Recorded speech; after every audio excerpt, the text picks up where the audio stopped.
Hey, welcome. Football Friday. Football Friday. Welcome to Neighborhood Picks, guys. Like and subscribe. If you subscribed already, share it with one person. One. If everybody shares it with one and we get another subscription, I don't know. I'm no mathematician, but we'll start going up. Hey, listen, we got a lot of fun stuff going on this week. We're going to do our picks today. Today's Pick'em Friday. And we got a couple shit games we're gonna gloss over, and then we're gonna talk in depth about the good games because I'm not required by any rules to talk about every game because my channel's only rule is to have fun. So real quick, we got a couple things going on in the NFL. Nick Chubb is out. That sucks. Thanks a lot, guys. Everybody's been putting the eyes on me this year. Everybody. Oh, Nooch, you'll never make it with Chubb and Hunt. I'm 4-1. I'm in first place by myself, but I'll never make it with Chubb and Hunt. Chubb and Hunt had over 1,000 yards going after last week. They had 1,000 yards all purpose between the two of them already. And I didn't plan on drafting Chubb and Hunt together, but I thought of myself, if I didn't have Chubb, as the rounds were going, would I take Kareem Hunt right now? And my answer to myself was yes. So I happened to have Chubb and Hunt. And with a week like this where Chubb is out, it only makes Hunt go up. So I'm not sweating it. I'm not sweating it, boys. I know you're trying to make me nervous. And guys, I'm wearing this for a reason. I'm never trading DK. I'm never trading DK, guys. I get all these offers. Miles Sanders and somebody for DK. Geese, Miles Sanders, I love him, but they give him the ball like 3 times a game. No. What else? Okay, let's get to the game of the week, to me. I have one ticket here. I made one ticket, and I don't usually show my tickets. You can't see it. Good. Anyway, I got one ticket. I kept it simple this week because I didn't like the games. So I went to Monmouth yesterday. Buccaneers, money line. Chargers, money line. Guys, that's the game of the week. We got by the Bucks. I didn't lay the points, long story short, because I didn't think they would cover. Long story right. Okay. That's why these teams don't cover. So that's why we got to worry about Kansas City later. Again, same scenario, but we'll get to them. But Buccaneers, Chargers, money line. Now the Chargers, every week, I keep seeing a game being like, wow, we're so lucky it's week blank because of this game. There'll never be another game like this. Now we got Baltimore at the Chargers, the LA Chargers. They're the LA now. Baltimore at the Chargers, and that is a hell of a game, man. Oh man. Now Baltimore is 4-1. The Chargers are 4-1, and the Chargers are 2.5-point underdog. Oh, how the hell are the Chargers a home dog? Is that right that the Chargers are a home dog? Where's the respect for Herbert? I know Lamar's playing out of his mind, but the Chargers at home, I mean, I bet it. I should know. Yeah, the Chargers are home. That is crazy. Chargers are home. So we got Herbert and Lamar. We got basically the two MVPs. Oh, no. They're at Baltimore. Okay. The Chargers are plus 2.5 at Baltimore. That's why they got the teams even. Got it. Okay. I still don't give a shit. Here's why I like the Chargers. All right, let's get rid of the stats. Lamar Jackson, MVP candidate. Awesome, right? He's got 1,519 passing yards. 67.1% of his passes.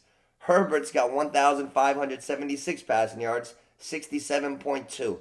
Their passing numbers are identical. And look how we look at Herbert already as an elite passer. Lamar, that performance the other night, he's an elite passer. Nobody can ever say anything again. Like, leave that alone. Now, Lamar's got 8 touchdown passes. Herbert's got 13. Lamar's got 340 rushing yards. Herbert's got 60. 4 touchdowns, 1. So in total, Lamar's got 1,860 yards and 12 touchdowns in 5 games. In total, Herbert's got 1,636 yards and 14 touchdowns. So that's a great game. But I think that Baltimore plays a smash mouth football. You saw them on the ropes against Indy with Mr. Ankles, Wentz. You saw them on the ropes. They came back. They didn't cover. That's why if you looked at my video from Monday, I put how to bet both ways. Because I had Indianapolis plus the 7.5, and then I did a same game parlay and knocked it into even. I did like Lamar over 20 throws. He threw 40 something. Baltimore to win and something else that was real easy. Knocked it right down to plus 100. So I won both. But Baltimore's they're depleted. They keep overcoming.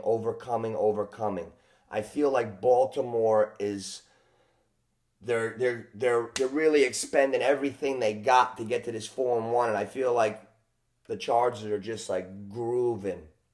Like I think Mike Williams has been a big surprise to me. I've seen Mike Williams now for a few years, but it seems like Herbert to Williams is becoming a thing. And you always got Keenan Allen out there that could just shake the shit out of anybody and get open for a first down. Austin Eckler, I wasn't so high on him. The jury was out. He's proven a lot to me. He's very good.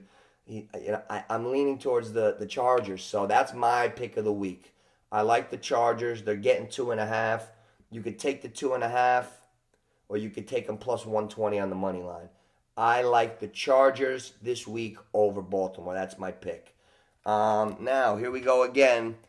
Kansas City is a 6.5 road favorite at Washington.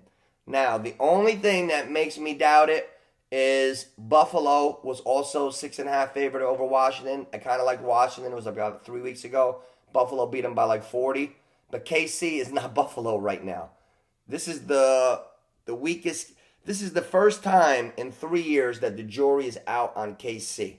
Think about it. It's really the first time in 3 years that the jury's out. So you're going to lay 6.5 on the road with KC at Washington? I'm not. I'm going to stick with the trends. I called the one cover. I called KC covering against Philly. They were laying 6. They won by 12, 42-30. That's the one time they covered. I'm going to go out on a limb. I like KC to win. It's weird. I like KC to win the game, but I would not lay the points. And I definitely wouldn't lay minus 300. So you can put KC with somebody, knock it down. You can't bet them alone money line. You got to be rich or crazy. So I like Washington with the points, but KC to win the game. So the jury's out. Jury's out. Now I'm going right to heavy hitter games. We got good ones. Big game for a measuring stick. You got Arizona, a team that I have been calling the demise of all year. They're just 5-0. They're the only undefeated team in the league. They're a +3 at Cleveland minus Chubb. It was just announced that Chubb is out. Attention. If you're going to take Arizona, wait. No. Wait, hold on. If you're going to take Cleveland, wait. Because the line's probably going to go higher without Chubb. If you're going to take Arizona, take them right now. You're getting 3 points. They're not going to be getting 3 points by Sunday morning. I guarantee that. If you want the Cardinals, if you like the Cardinals over Cleveland, bet them right now. Take the 3 and get them at the better money line. By Sunday morning, I'm calling that line. Cleveland, there's no way they'll be a 3-point favorite. They'll be -2 or -1.5. You could take that to the bank. I've been around this for a long time. That line will go down. So if you like Arizona, take them right now. If you like Cleveland, wait till Sunday morning. Chubb is out. This is a real test for both teams. Arizona picked up a lot of weapons this year. If you think what they've done with their team, they drafted Rondale Moore, right? Kirk is emerging, and they traded for A.J. Green and Zach Ertz this morning. So now they got Zach Ertz. Ertz is out in Arizona. I'm sure he's suiting up on Sunday, and that's going to be a hell of a game. So, my buddy Patty likes Arizona. I had liked Cleveland originally, but we know Baker's got something with the shoulder. Bart Scott made the most ignorant comment. He's like, well, it's not his throwing shoulder. Listen, anything you're doing, if you're hurt and you need to throw, it's going to affect you. So, don't talk stupid, Bart. All right? Can't wait. Asshole. If there's ever I like Cleveland's team this year, but right now, Arizona's a live dog. So I'm not telling you which way to go. I say it's the pick show.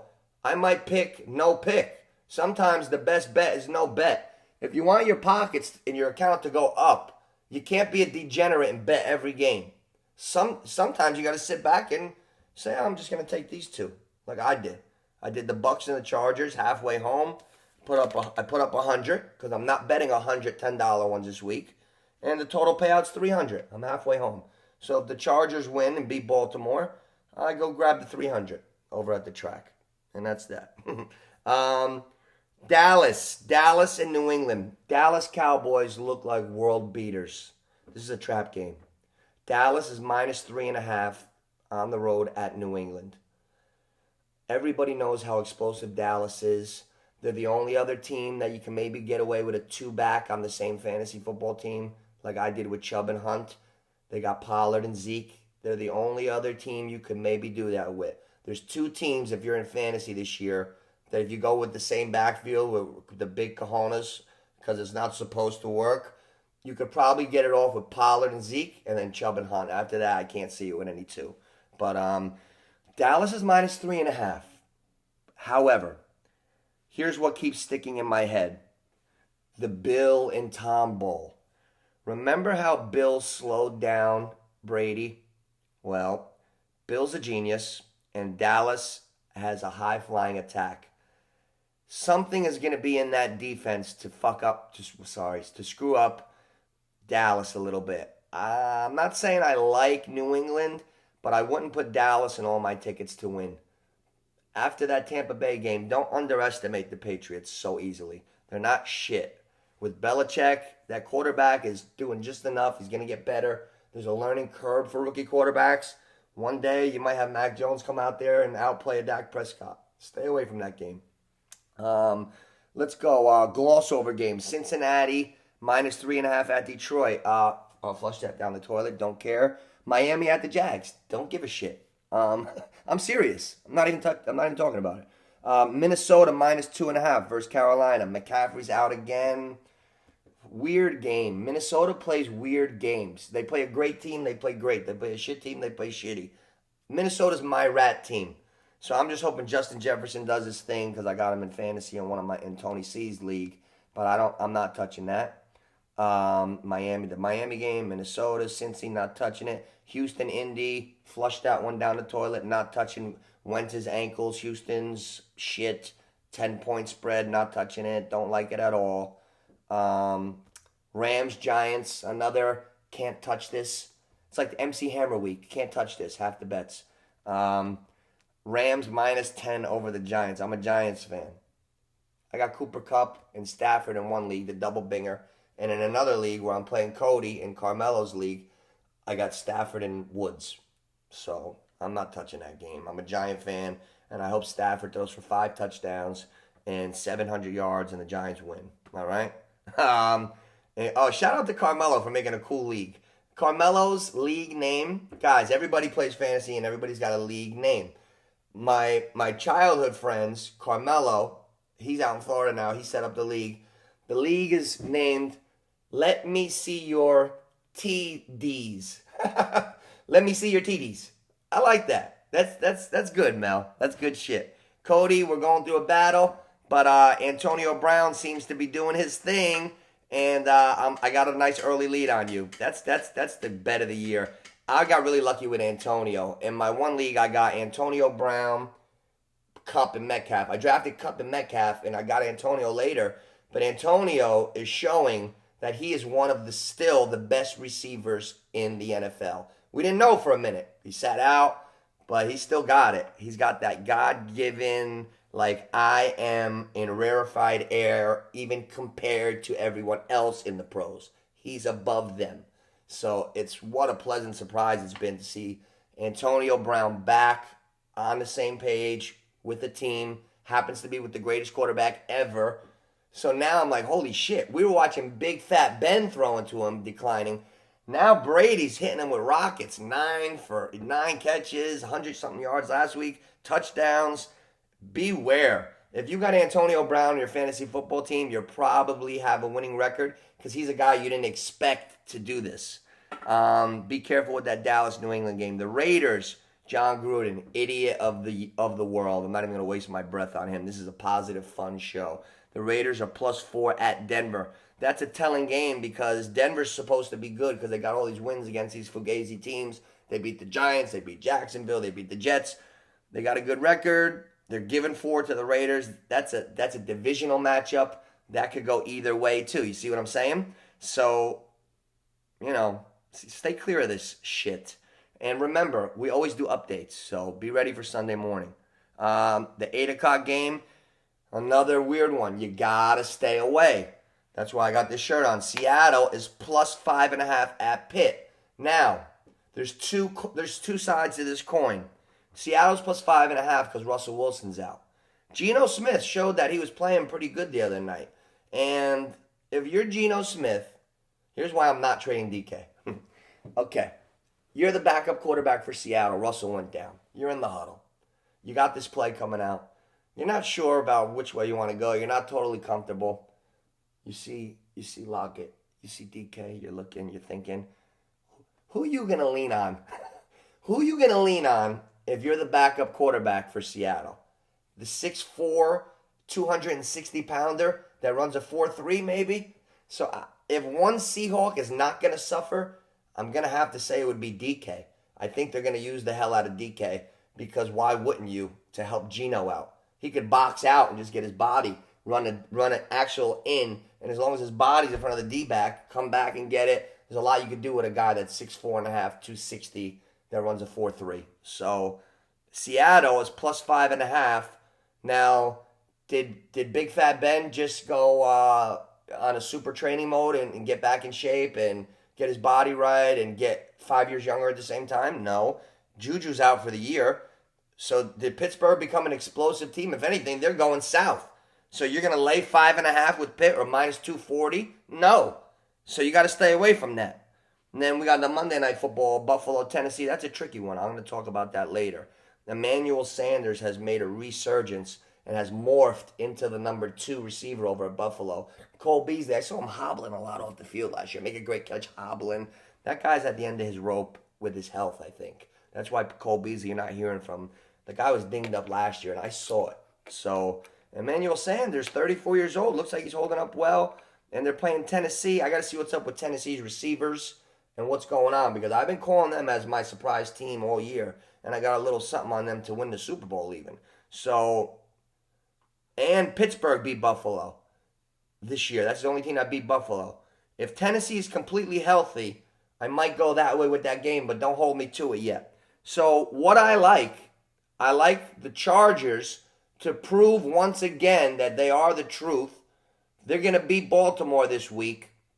KC is going to beat Washington, but not by that 6.5. That Arizona-Cleveland, there's a monkey wrench with Nick Chubb out. Monkey wrench. I was leaning Cleveland, but these games are good.